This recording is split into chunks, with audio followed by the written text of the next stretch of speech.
Hey, what's up guys? Alright, yeah, it's true. Sometimes I happen to manage to pull the most complicated stuff out of the most simplest of games, and we're covering rock, paper, scissors today. This is about the easiest game that you can play because it requires no material whatsoever.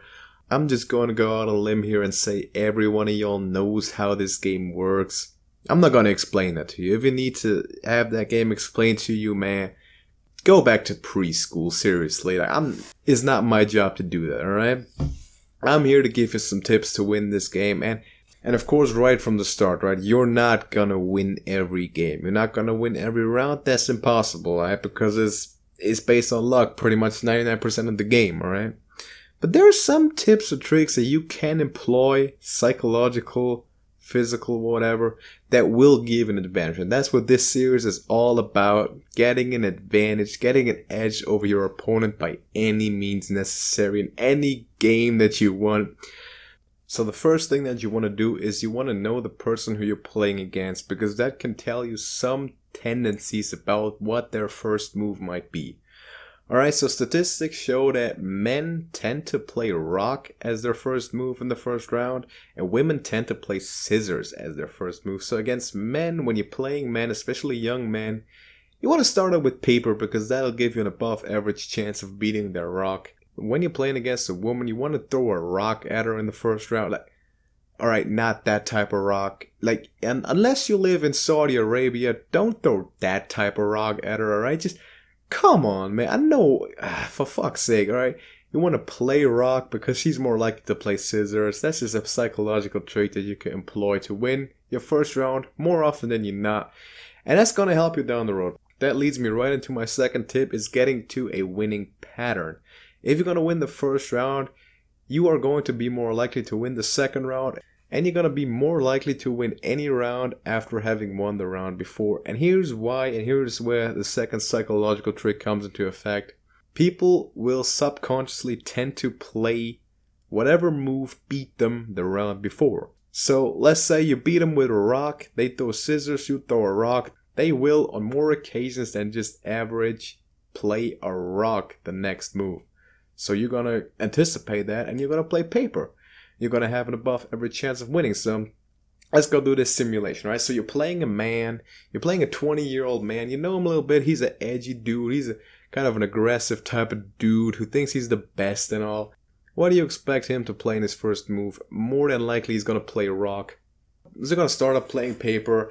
Assuming you win in your first round, he's not going to play rock again. You could definitely, like, if you keep the pace of the game fast enough, right, where you won't have like 10 to 15 seconds between every single round to think, people will make subconscious decisions and he's not going to play rock again.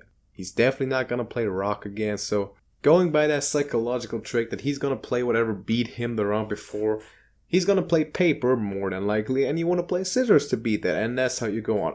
Obviously, you don't want to allow him to recognize the pattern and recognize what you're doing. They're not always going to do that. They might repeat what they're doing sometimes to get you out of that rhythm if they notice it. But you're going to always have the psychological edge of knowing what's more likely to win the next round. And here's where the third tip, comes into play. And that's going to be, people will next to never play the same thing 3 times in a row. If someone were to win 2 times using the same object, they will not play it again. Unless they're absolute savages, which in that case it might pay off if you're, maybe they're outswerving you. Maybe they, unless they're going reverse psychology on you, but then you might as well just surrender and give up. If they, more than likely it's not going to happen. They're not going to throw the same thing 3 times in a row. And they won't throw it again. If they lose the first round, they're very likely to not throw it again in the next round at all. So that's what you got to keep in mind for that one, alright? Alright, so the fourth tip that I can get into, this is really advanced. I don't know, most people won't be able to do this, and it's really, really hard to do. You'd have to really be like a knowledgeable player, and it kind of sounds ridiculous to me to talk about like a knowledgeable, like a professional level rock, paper, scissors player, right? Because how can you be a professional in that? But I don't know. I suppose these people actually exist. Like, there is tournaments in this, right? People play tournaments in rock, paper, scissors. So there is something to that, definitely. That fourth trick would be reading their hand, reading their gestures, and deciding in a split second what they're gonna do and what you're gonna do to counter that. So you're gonna have a look at their hands. And some indicators that you might figure out sometimes if their hand, once you're shaking it, you know how that goes. You're gonna go like 1, 2, 3, shoot, right? And during that 1, 2, 3, when they're shaking their hand, when you can already see that they're pretty much clenching their fist, they're really tense.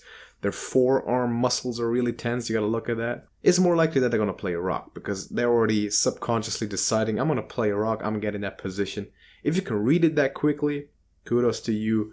That's another advantage for you right there. You're gonna have to look at their first 2 fingers. If they're a bit looser than the other fingers, you know, that might be an indication they might be playing scissors. One problem is that the gesture leading up to rock is very similar to that leading up to paper, so you might get confused there once in a while. But that's something that really comes with experience and playing the same person a lot of times again and again and observing what they're doing. The worst thing that can happen to you in rock, paper, scissors, like in any other game that involves any aspect of gambling, is developing an involuntary pattern. Alright, so if someone does that and you're able to read that, to sniff that out and read them like a book, you're pretty much guaranteed to win the majority of those rounds, because the whole point of getting better at this game, as stupid as it might sound, is to outsmart people. You want to always be one step ahead of your opponent in your head psychologically. Or you want to play mind games with them, why not? You can also talk trash like between the rounds, but you suck, bum. Like trash talk them all the time. That might work, I don't know, if it gets them angry.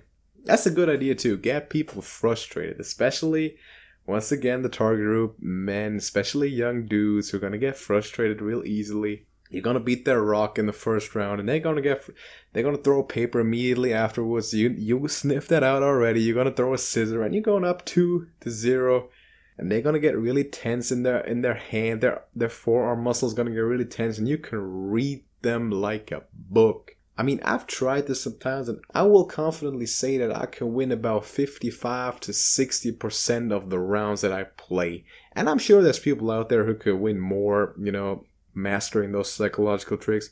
But in a game that, you know, everyone expects to be 50-50, that completely equal, it's entirely a luck game. 5 to 10% advantage means everything, right? Because if you can keep that up consistently, you're gonna win more often than not, and that's gonna be huge. That is a huge advantage in that type of game that, you know, most people won't know how to get that type of advantage, so that's really gonna pay off for you. And once again, this is something that you're gonna have to try out. This comes with experience, alright? You're gonna have to get into that mindset. You're gonna have to learn the psychological tricks. Once you get out there, once you challenge people to like tournaments, like first to 25 or something like that. Play a lot of rounds and don't get discouraged if you lose a round. Don't get discouraged if you lose like one of those tournaments, right? It's still mostly luck. But I'm telling you, if you're gonna play 100 of those tournaments, like first to 25, like you could be playing around about 5,000 rounds of rock, paper, scissors.